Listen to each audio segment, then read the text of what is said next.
Nah, itulah dia Kak, katanya mah itu banyak banget penderitanya, apalagi Iya. saat ini. Banyak nih anak-anak muda nih, yang dia pengen kurus, rangsing, terus cara makannya jadi salah, malah cari penyakit. Nah, Kak Bekti kan pernah nggak, misalnya nih Kak Bekti pengen diet, terus salah makan, terus ngerasain Pernah. sakit perut jadi Iya kayak ampun, emah itu gitu? sampai aku sempet diet itu minuman cuma jus seharian doang. Terus abis itu jadi di mah ya sakit banget perutnya, terus jadi moncor-moncor deh tuh jadinya gitu. Nah, jadi katanya aku tuh disuruh konsumsi kunyit gitu.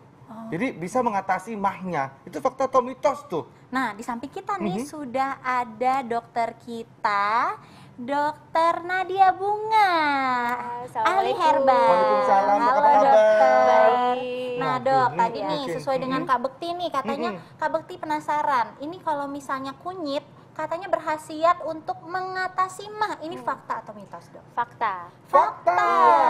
Gimana caranya dok? Jadi kunyit ini mengandung senyawa aktif, kurkumin dan kurkuminoid. Jadi kurkumin itu adalah senyawa polifenol.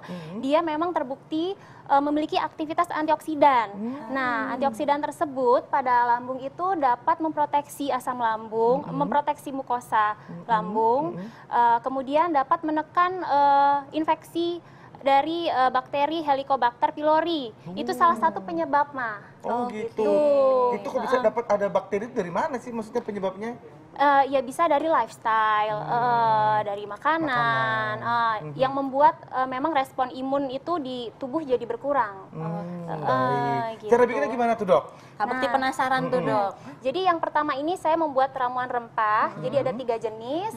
Yang pertama ini dari kunyit. Ini cukup Diparut. diparut, boleh di blender boleh. Kemudian jahe bisa pakai jahe emprit yang jahe kecil-kecil atau jahe merah. Jahe emprit namanya. Iya, Baru karena tahu. kecil-kecil, unyil-unyil. Kemudian ini jintan hitam. Nah, jintan hitam ini juga dia dapat memproteksi lambung, mukosa lambung. Selain itu juga dapat merelaksasi, sehingga bagus banget untuk ibu-ibu menyusui. Nah, bikinnya gimana tuh dok? Langsung aja dok, caranya dok. Oke. Iya, jadi yang Saya pengen pertama. coba langsung ini. Udah tebak pasti Kak Bekti nggak sabar. Nah ini dok. Oke. Iya, jadi nanti saya tuang dulu ya. Ini air panasnya. Jadi sebenarnya cukup pakai air panas aja, Cukup air panas nggak perlu. aja. Jadi dididihkan dulu Air air hangat boleh panas. dok? Bisa berdiri dulu ya, dok, Boleh. kali ya? Paling Oh, nggak angkat sekitar minimal 60 derajat. Oh, oke, baik. Biasanya sih kalau dididihin itu sekitar 80 derajat. Oke, baik, dok. itu kemudian ini. Jadi ini cukup ambil. Ini adalah 2 ruas kunyit yang dihaluskan Iya, ya dok? langsung aja ya semuanya. Kemudian jahenya iya. Kayaknya Oh, ini satu jahe emprit. Jahenya iya. boleh jahe merah, jahe apa gitu dok? baiknya sih kalau misalnya untuk pengobatan gitu, untuk jamu itu bagus jahe emprit dan jahe merah. Karena dia memiliki minyak atsiri atau minyak esensial tuh yang lebih tinggi dibanding jahe gajah. Pernah lihat gak kalau jahe Nggak gajah? pernah lihat tuh jahe gajah ada Jahe lagi. gajah itu yang Saya besar-besar. taunya gajah beleduk dok. Tapi memang itu lebih apa ya? Lebih mild rasanya, lebih ringan kalau jahe gajah. Jahe gajah itu lebih Karena ringan. memang kandungan atsirinya atau kurkuminnya itu tidak sebanyak jahe emprit. Tapi lebih bagus jahe emprit jadinya dok ya? Iya, lebih Oke, bagus. ini bisa dibeli di Di mana aja, di pasar tradisional, di Nah, pada saat minimarket. kita beli mau jahe emprit, seemprit nggak tuh dikasihnya dok? Jadi kalau untuk pemakaian sehari-hari itu cukup pakai 2 ruas jari aja. Nah, 2 ruas kunyit. Oh, Tapi 2 kalau ruas jahe, kunyit. iya, tapi kalau yang jahe empritnya cukup 1 aja karena memang pedes banget. Iya. Jadi jahe emprit itu pedes ya ternyata Iya, ya? pedes banget. Nah, setelah Terus itu terakhir dikasih jinten jinten hitam hitam Iya, ya dok? baru jahe, ya. Kalau nggak punya jinten hitam dok, nggak usah dikasih boleh dok?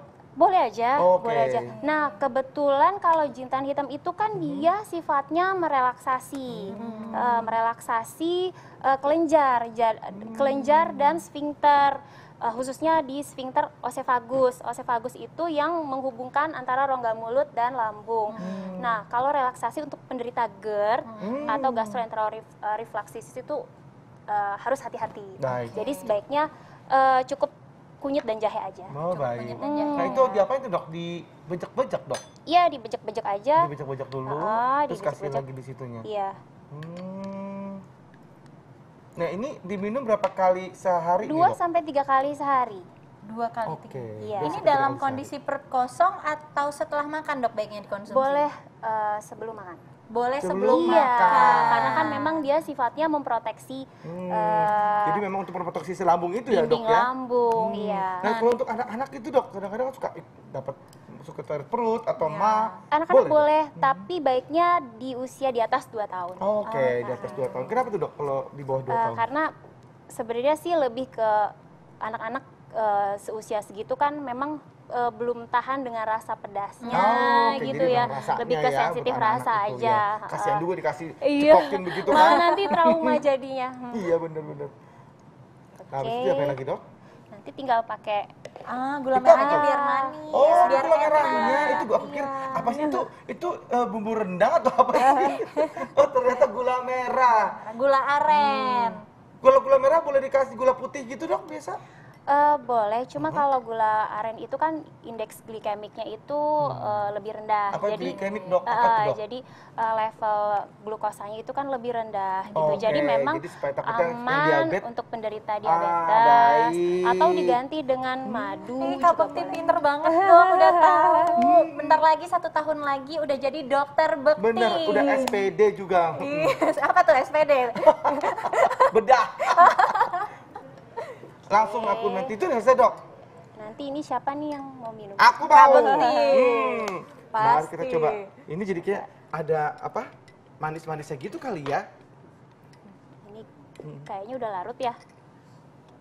Oke, ini Kita coba ya. gimana rasanya nih kira-kira Coba Kak dulu Bekti? ya. Enak. Ini kayak jamu-jamu gitu ya. Jadi rasa kayak rasa jamu. Nah, ini bisa mengatasi mah ya dok ya. Enak, Ada segar. lagi cari yang lain ya dok ya? Sesaat Bisa. lagi kita banyak cara-cara untuk apa aja nih dok kira-kira?